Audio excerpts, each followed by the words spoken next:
Hola, buenas tardes. Nosotros les vamos a hablar acerca del psicólogo y pedagogo Edouard Claparède.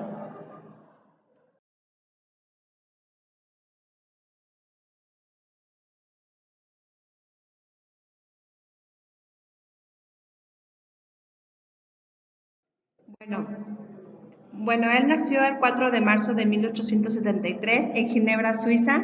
Doctor en medicina en 1897, fue director del Laboratorio de Psicología de la Universidad en 1904, doctor honoris causa de sociedades eruditas en Europa y en América, correspondiente del Instituto de Francia. Desde 1921 dirigió los archivos de psicología en los que realizó la mayor parte de sus investigaciones. En 1906 realizó un seminario en psicología educacional. Principalmente se dedicó a investigar la psicología infantil.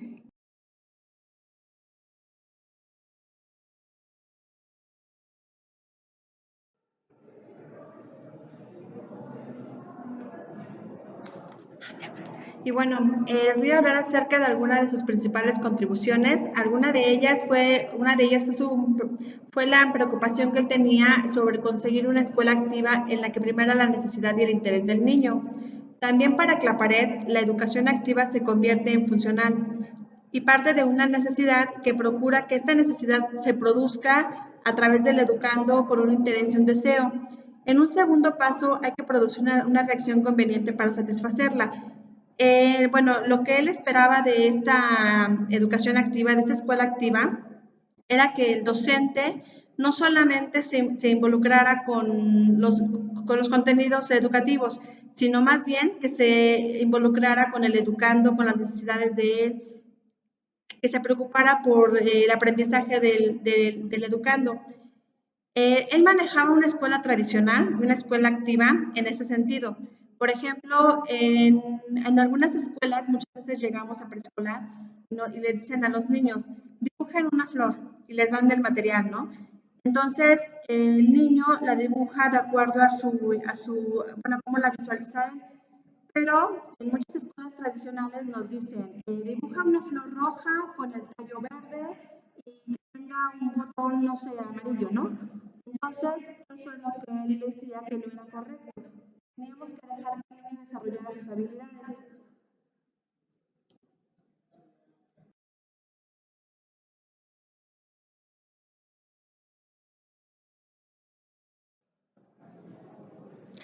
Por último, esta reacción provocaría la adquisición de conocimientos determinados para controlarla, dirigirla y llevarla a su fin. Más adelante centró su interés en el desarrollo mental infantil y se convirtió en un precursor de los estudios científicos sobre psicología infantil.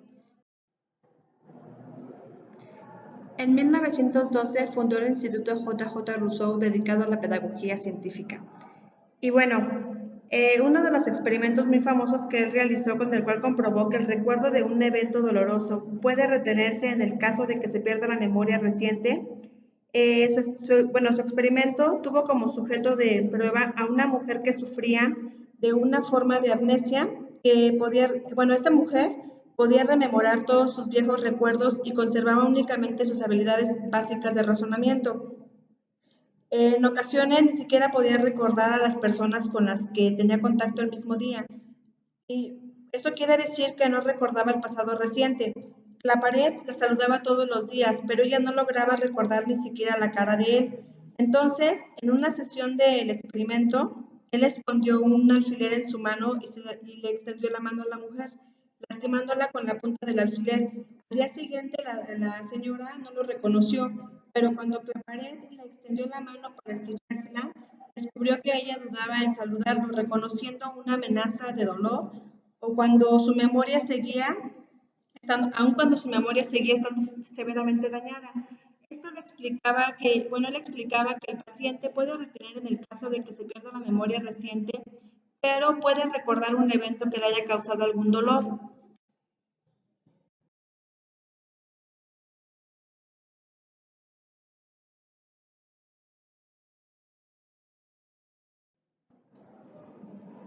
Aportaciones en la educación. Pedagogía basada en el estudio del niño. Bueno, él decía que lo primordial es que la pedagogía debe estar basada en los intereses del niño. Es aquí donde el rol del profesor es estimulador de intereses y a la vez creador de necesidades en el niño, que se van a ir dando de acuerdo a las etapas de desarrollo en la que se encuentra el niño. Por ejemplo, si el niño mostraba cierto interés, no sé, por programas de televisión, entonces, por ejemplo, el maestro podría presentar cierto vocabulario relacionado a los programas de televisión y después crear una dinámica en donde existiera la necesidad de que el niño usara ese vocabulario. Entonces creaba la oportunidad para usarlo. El siguiente punto es: la infancia es un conjunto de posibilidades creativas que no deben ser frenadas. Aquí él nos dice, nos habla sobre la movilidad del niño a través del juego, en donde el aprendizaje y el entretenimiento van llevados de la mano, teniendo en cuenta los conceptos de castigo y recompensa. Es decir, que se tratará de evitar el castigo, es no provocar el miedo en el niño, porque si no el niño tendría la asociación de miedo y aprendizaje.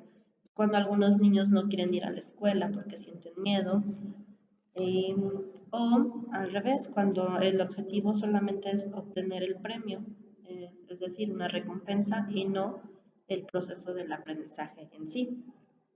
El tercer punto es necesidad del ser humano de saber, investigar y trabajar. Aquí él recomendaba que el profesor pues fuera a la universidad, que se siguiera preparando, además de observación de clases. Él decía que era una buena idea que el profesor, por ejemplo, observara otra clase para poder ver el desarrollo del niño en la clase y pues así adecuar sus actividades a sus necesidades y comportamiento del niño. Tenemos también la teoría del juguete. Él explica que la educación puede darse también como el acercamiento que un niño tiene hacia el juguete, de acuerdo al nivel de desarrollo y los intereses propios. Por ejemplo, si un juguete es atractivo para el niño, pues va a ir, lo va a tomar, pero a la vez el juguete debe estar diseñado de acuerdo a la edad que él tenga y que no sea peligroso, es decir, el acercamiento que se tiene de la educación hacia el niño.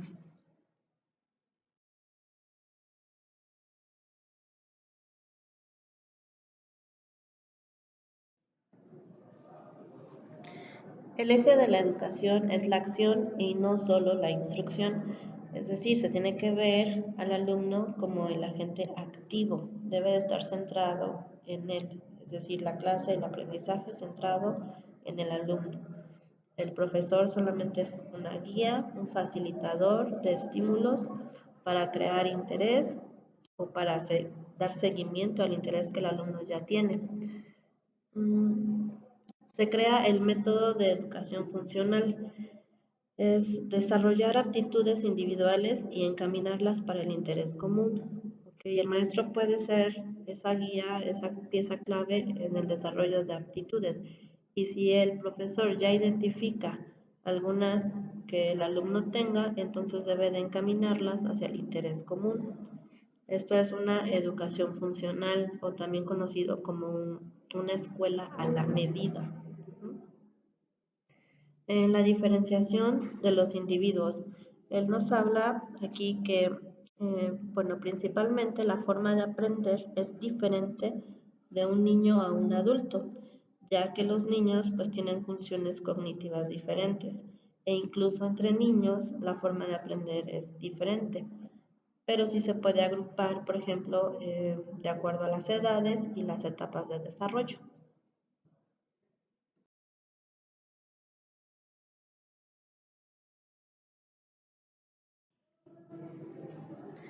De sus estudios se destaca la infancia. Tiene el objetivo de retrasar lo más posible aquel momento en el que el ser, al perder su aptitud a devenir, se inmoviliza y se fija definitivamente en su forma, como el trozo de hierro que el herrero ha dejado enfriar. Para Claparède, la educación debía tener como finalidad el desarrollo de la democracia y una mayor comprensión entre pueblos.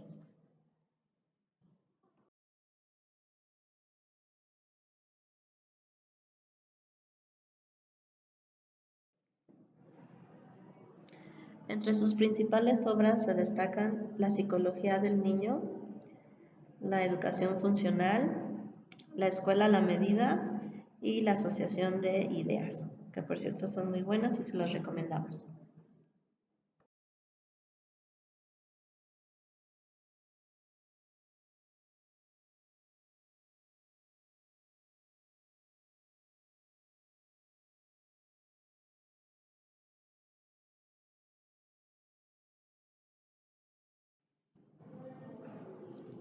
Bueno, una frase que él tenía es: la educación está basada en las verdaderas necesidades de la persona según la edad que tenga. Y por último, nada más queremos mencionar que en 1926 él trabajó junto con Freud las 5 lecciones de psicoanálisis y posteriormente trabajó con Piaget el desarrollo de la inteligencia infantil.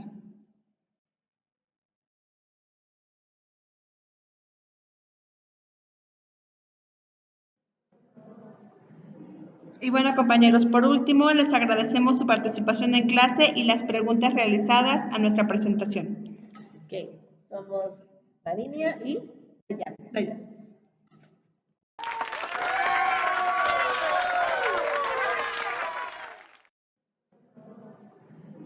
Y bueno, compañeros, por último, les agradecemos su participación en clase y las preguntas realizadas a nuestra presentación.